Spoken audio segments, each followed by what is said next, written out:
India TV 9 news Maharashtra.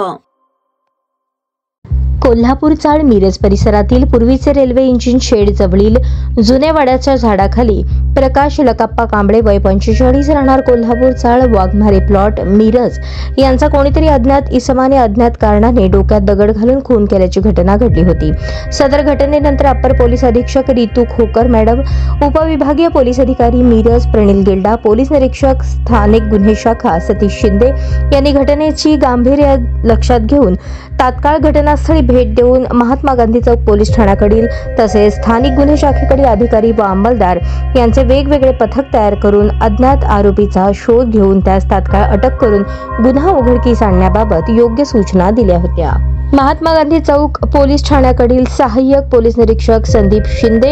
यांनी police ठाण्याकडील police अधिकारी व अंमलदार यांची 3 वेगवेगळी पथके तयार करून गुप्त बातमीदारामार्फत माहिती संकलित करून गुन्ह्यातील संशयित आरोपी नावे स्वप्नील बाळासाहेब कांबळे वय 27 राहणार कोल्हापूर रेल्वे चाळ मिरज हा गुन्हा करून मुंबईच्या दिशेने पळून जात असल्याची खात्रीलायक बातमी सहाय्यक पोलीस निरीक्षक संदीप शिंदे यांना प्राप्त झाल्याने त्यांनी वरिष्ठांच्या परवानगीने तात्काळ महात्मा गांधी चौक पोलीस ठाण्याकडील डीबी पथकातील अधिकारी व अंमलदार यांच्या पथकास मुंबईकडे रवाना केले होते।